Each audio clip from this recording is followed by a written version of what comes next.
Today on The Athlete's Mindset, I'm excited to welcome Kevin McGonigle of the Detroit Tigers organization. Kevin is widely regarded as one of the top prospects in all of baseball, but his journey is about much more than rankings and projections. From the discipline it takes to develop as a professional at such a young age to the mental challenges that come with expectations, pressure, and daily competition. Kevin has already experienced a side of the game that many players never reach. In this episode, we'll talk about what it's really like navigating pro baseball early in your career, how Kevin approaches confidence and consistency, and the mindset he leans on as he continues to grow within the Tigers organization. We also dive into preparation, routine, and how he stays grounded while chasing long term goals in a sport that demands patience. This conversation offers a great look into the mentality of an elite prospect and the habits, perspective, and mental skills required to keep improving every single day. I'm excited for this conversation. Let's get into it.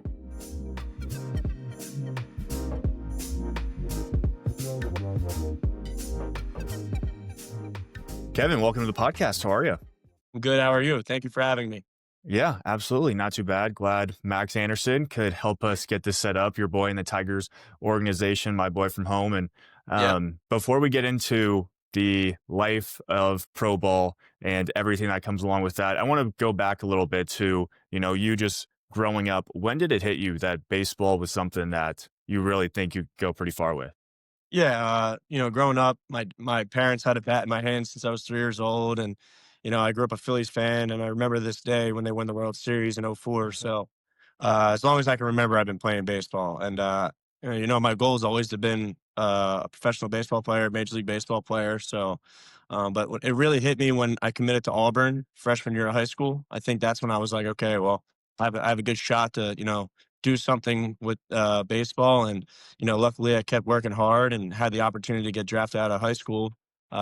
Yeah, so that decision out of high school was pretty tough. I loved Auburn. I love the campus, love the coaching staff, great organization over there. But, my mindset going into it was how could I get to the big leagues as quick as possible? And I Mhm. think me, going into the minor leagues, pro ball out of high school was definitely the right decision. And, luckily it's been working out so far. And I look forward to keep working hard and, getting better and better each day. Yeah. Prior to making that decision between college, foregoing it, making it to minor league baseball, you played for Team USA and played with some absolute dudes who went on to play college, also went on to get drafted, and was just a squad. What was that experience kind of like?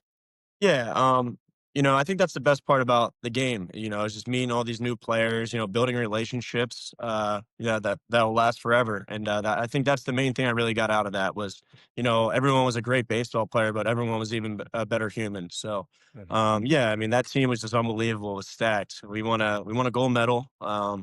It's I would say one of the biggest accomplishments I've had so far in my baseball career. And yeah, it's good. We all still stay in contact, and everyone's doing very well. So I'm very excited to see what the future holds for everyone on that team.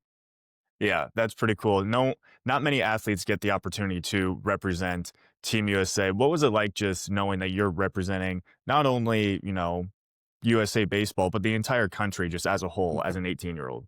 Yeah, I mean that's the main reason why I went to playing it. Wearing the red, white, and blue. I mean, it's nothing really compares to that. Yeah, I mean, it was unbelievable. You have all those fans in the stands chanting USA, and you're out there, playing as a team, trying to win a championship for the country, not just the team. So I think that was the biggest thing that it really hit me that first game. I was like, all right, this is a different type of baseball, and and we all enjoyed it. We all, played hard and played together, and we got the championship and won gold. So tell me what that draft day experience was like. You have no clue where you're going. You are hearing very little. You think you might go in this spot, and you also could go 2 rounds later. You're around your family. You're waiting for phone calls. What was that like? Yeah, of course it was a great day, but it was also a very stressful day. My from the talks with my agent and, I thought my name would get called on the first day, so I was prepared for that. And the way I was talking to my agent was he was like, "Be prepared for like a lot of phone calls that day." So I was preparing myself for that, and it was actually the opposite. The draft starts, and I have no phone calls within like the first hour, hour and a half of the draft, and then once that later in the late round of the first round, I started getting more phone calls, and that's when I was like, all right, here we go. Now the fun begins. And luckily the Tigers picked me the 37th overall pick, and uh, again, it was a very stressful day. It was great to spend it with all my family, and everyone enjoyed it. And yeah, but that's a day I'll never forget, and I'm just so grateful that I could experience that with all my family there. And yeah, it was awesome. What was that turnaround kind of like? You go from getting drafted, you're at the high of your life, and then you kind of get shipped off down to Florida right away, don't you? So, what was that kind of turnaround like? And when did it hit you that you're a professional baseball player? Yeah, I would say, when I first got down there, it was more just like practicing, getting to meet everyone and all the new draft guys. And I think it really hit me when I had my first game in the FSL, the Florida State League. And that's when I was like, all right, this is no joke. The competition's way better than high school. It's time to lock in and, and keep working hard. So I think that's when it really first hit me. And, I didn't really see upper 90s at all really in high school baseball. And then I get there first day, it's upper 90s, low hundreds, and I'm like, oh man, here we go. Time to grind, time to lock in. And I think the way I handle it was very well. Just the biggest mindset for me is just helping the team win. I think if I keep that mindset, I will keep pushing forward and forward in my career. Yeah, I remember even just going from playing high school baseball in Nebraska to going out to Cal State Fullerton, where in Nebraska, if you see a guy throwing 90, it's an anomaly. You're like, oh, wow, like I haven't seen this Yeah. at all. And then you go to Cal State Fullerton, you get an inter squad, and you're like, all right, so pretty much everyone's touching 90 at least if they won even a Yeah. shot. And in your case, it's even harder. You're going from, playing high school baseball to playing guys that we could see in the big leagues this year, next year, anytime. How did you kind of handle that sort of competition? Yeah, I think, like I said, the draft class we had, we all became really tight from day one in Lakeland. And I think the best thing for me was having the college guys that also got drafted that year. So, just talking to them and how they go about their business and how they expect to, handle professional baseball. And I think, just surrounding myself with winners, surrounding myself with guys that want to get better and better each day is what really helped me in that scenario. How do you handle the bad days? I mean, because there's going to be so many bad days in the game of baseball, and it's a long Yeah. season for you guys. I mean, over 140 games, Yes. and you just grind and grind. How do you handle maybe a little bit of a setback or what some would call a slump? Yeah. Like you said, it's a long year. There's a lot of baseball games to be played. And, I feel like one bad day, you just got to wash it. You can't let that one bad day turn into a bad week. You can't let that bad week turn into a bad month. And again, it all feeds back to like who you surround yourself with. So, staying close with the older guys, asking them how they went through their struggles when they were younger. And yeah, I feel like the way they approach the failure of the game is, I just listen to them and I try to follow in their footsteps. And I think that's the best way I can handle the failure, the bad days, and just try to make sure it stays to a bad day, not a bad week or a bad month. Yeah, it's funny talking to Max about this. He he's kind of one of those guys that doesn't even know he's struggling or in a slump. Like you could talk to him after he Yeah, just went 0 for 5 and you would have no clue. But he talks about how in college baseball for him at exactly, exactly. Nebraska, if you have a bad 3 games, a bad 3 games in college is a bad series. Like that's a bad weekend, you're thinking about it. And then when you're in pro ball, a bad 3 days, that's really nothing unless you really let it get out of hand. How do you not let it get out of hand? Yeah, just keeping that same level of confidence in yourself. I feel like, going out there and just thinking you're the best on the field no matter what, no matter who you're playing against. And, you never want to lose the confidence. And once you do, I feel like you're going to keep at it on bad days. So I go out, have bad game, have another bad game, and it's just flush and go out and do your job. And I feel like, doing the little things right will cause your bad days to not be so bad. You might go 0 for 4 with 3 punchies, but if you're out there playing good defense, helping your team win in little parts of the game, good base running, little things like that. I feel like you just have to view the good parts of your day. Just obviously, it sucks to go up there and go 0 for 4, but you can always find something you did well in that game. So I think that's my mindset is, picking out the little things that you did right and, keep leading, a good mindset into the next game and then the next week, the next month. Yeah, I think that's great advice, and I think every athlete probably needs to hear that. And sometimes you have to remind yourself more of that on your own. Mhm. Because I remember there'd be days where I'd have a bad day, and you're telling yourself like, "All right, relax. It's not that deep. Stay positive." But it's hard. What are some other things in minor league Yes. baseball that kind of you surprised you, or you've realized, okay, these are some tough things I have to handle? I would say the workload and how you're managing it. Because you show up to the field every day. We have off on Mondays in the minor leagues, and you play 6 games a week. You have to be in like 4 or 5 hours before the game. So just the biggest thing for me is just managing your workload. Because my first full year, first half season as well, I'm the type that'll be like, all right, let's take 100 swings a day and go play a Yeah. full baseball game. And I'm starting to realize that it's like, no, let's take it easy pregame and make sure your body's 100% to go each and every day. And that's pretty impossible to have your body being ready 100% every day. But just sticking to stretching, staying in the training room, making sure your body's loose and ready to go play a full game, a full week, and then lead into a full season. So I think just managing the workload is the biggest thing that I had to lock in on, and I'm still working on it. Of course, I'm still young, still figuring out how I can manage the workload, and I feel like I'm getting better and better. Yeah, I mean, that's awesome. What does your routine kind of look like in a day-to-day basis when you show up to the field? What time is that at? And then how do you just get yourself ready and locked in for a game? Yeah, so I made some changes this year compared to the last year. So last year I would do 2 lifts a week in season, but I found out that like I'm doing 4 lifts a week, but they're like 20 to 30 minute lifts pregame, just getting my body activated to go ready to play that baseball game that day.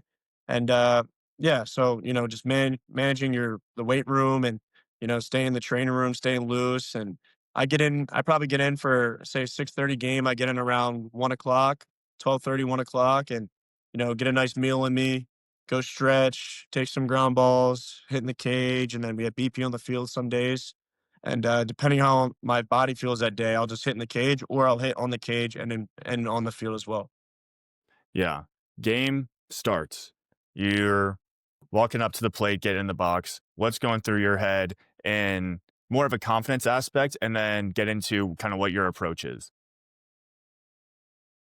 Yeah, so I'll start with my mindset going into the box is just finding any way I can beat the guy out on that mound. It's me versus him. I don't really think about anyone else in the field. I want to do anything I can to help the team, and that's to hit the ball hard, hit it soft, find a spot, find a gap, and that's my mindset. It's just it's war. Go out and give it all you got, and if you don't get that done the first at bat, you have 3 more at bats, 4 more at bats after that. So just being prepared for the next AB, the next ground ball hit to you, and just trying to help the guy behind you, and if not, the guy behind you will pick you up. Yeah. And then you get, so that's the mental side of it. Your approach. I feel like everyone has Mhm. tries to keep it as simple as possible, but everyone has their little kind of cues that they just tell themselves. What is your kind of approach? Are you looking, you're looking middle away, trying to drive the ball away? Some guys are like, yeah, I'm waiting for him to throw me the pitch I want. What's kind of your thought process? Yeah, I'd say my approach majority of the time is, think fastball and then react. Unless I have a lefty or a guy that spams sliders, maybe I'll sit on the slider. But my my main approach is, go out there, think fastball, and if I see something pop, keep going.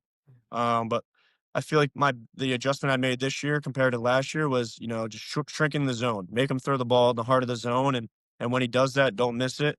The pitches that he locates perfectly, like say low and away, dot it. Don't even swing at it. Let the umpire decide if that's a strike or a ball.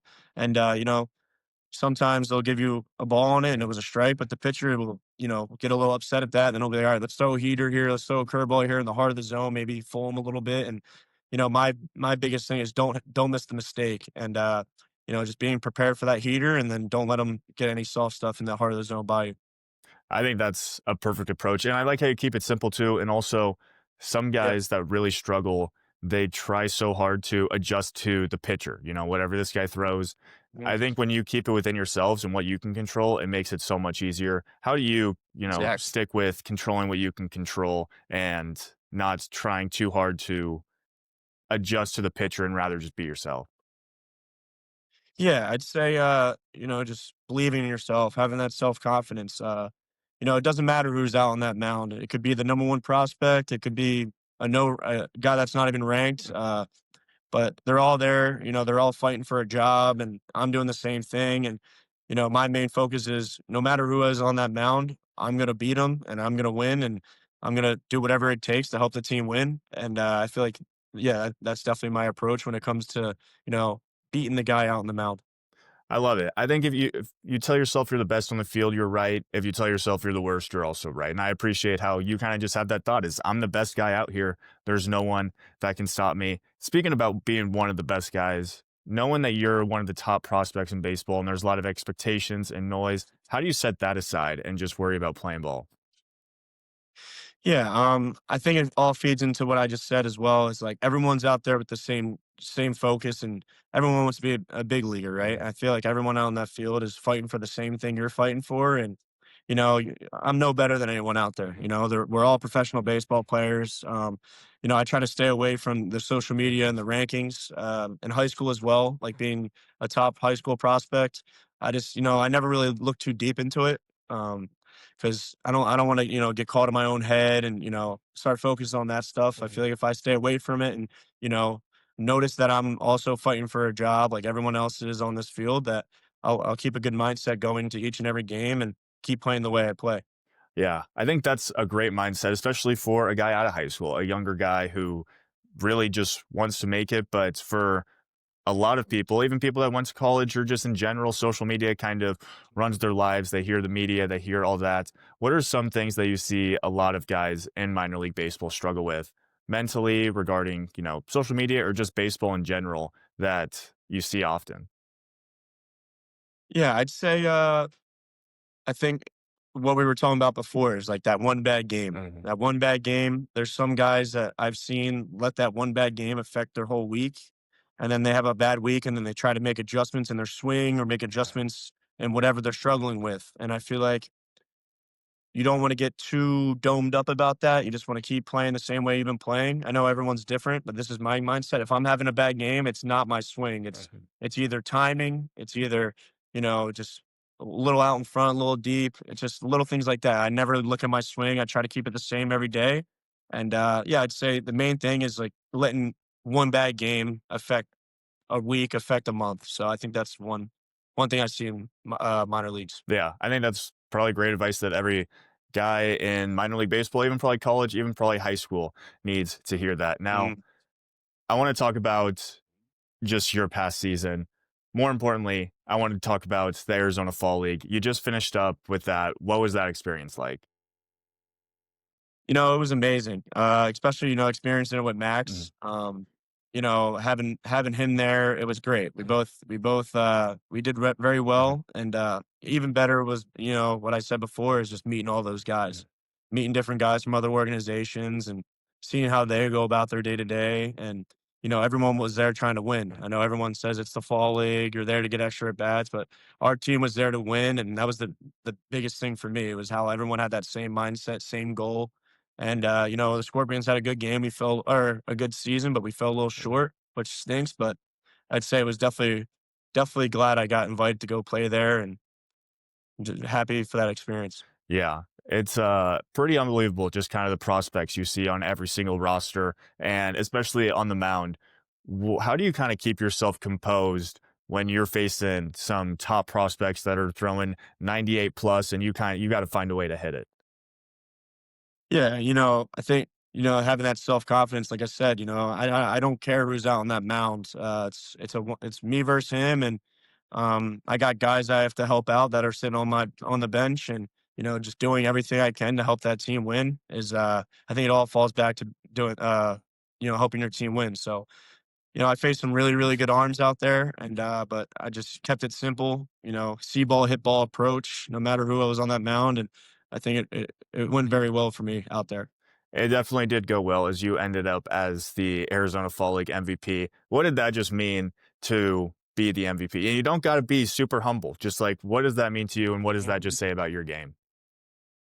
Yeah, I mean, it was a great accomplishment. I was very happy. Very, I mean, it was once in a lifetime experience. Going out there playing against all those top prospects, and it's pretty cool that I had the chance to go out and play my game. And my mindset going into it was I'm there for defense. I'm there to get better at defense, and I think I did a great job on defense. I got better and better out there, and I wasn't really. I mean, of course, I was focused on hitting as well, but I ended up doing pretty well hitting as well. So just trying to keep it simple, like I said, just see ball, hit ball, and it also helped that Arizona the ball flies out there too. So Yeah, that helps a lot. But that does help. But that's also just pretty cool. Just a sick yeah, accomplishment to have that. And as far as you're going to go in your career, it's a little something you're going to look back at and be like, yeah, that was a sweet experience. I'm glad I got to do that. And I was the most valuable player there. Now you get into the off yeah. season. What does your off season kind of routine look like? And what are you trying to improve on going into next year? Yeah, keeping that same mindset on the defense side of the game. Just trying to get better with my footwork out there, and being prepared to play at third base, shortstop, second base, wherever they're going to need me. So, I'd say defense is my biggest focus right now, and the offensive side of the game is bat speed. The same thing I did last off for the last two off seasons is a bat speed program, overload, underload. Just trying to swing the bat as fast as I can. And I think that's what really helped me this year was, bat speed went up and more power came. So I think if I keep building up bat speed, more and more power will come, and my miss hits will be, hit a lot harder than they were before. I love it. What are some Yeah. goals going into this next season? Obviously, moving up, that's always the goal. Do you have any just kind of personal ones you just want to get better at? Yeah. Of course, everyone wants to hit more homers. Mhm. Try to hit some more homers this year. Just keep swinging it. I feel like my bat's been pretty well so far. If I, keep the same swing, keep the same approach, it'll all go fall into place for me. And one goal I'd say is, some more stolen bases this year, Mhm. or next year. Mhm. I'm gonna need some more bags. So I'm working on some speed stuff right now as well. And yeah. That's sweet. I'm excited to see you steal a few more bases. We all know that Max isn't doing that very often, so it'll be good to see you be the guy that's chasing bags all year. Well, Kevin, I end every Yeah. conversation with the same question. If you could go back and give your younger self one piece of advice regarding the mental game, let's say your high school self before you get drafted, what would that advice be? Um, in high school, I didn't have the same mindset. If I struck out, I'd be very frustrated. Mhm. But I would just tell myself, trust in the process, and let that failure, if you ever fail, let it, learn from it. Mhm. Learn how to get better and better each day.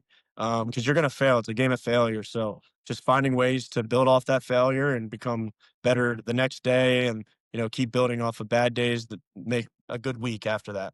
I love it. Kevin, I appreciate you taking the time to hop on the podcast. I'm rooting Yeah. for you now that we've got to Thank you. speak, and I'm excited to see what your future holds. Thank you so much. Thank you for having me. This is awesome. Yes, sir. Absolutely. Sweet. We're all Have a good. good one.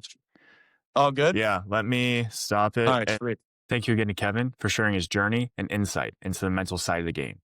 If you enjoyed this conversation, make sure to subscribe, leave a review, and share it with someone who would find it valuable. Thanks for tuning in and keep moving forward. Until next time.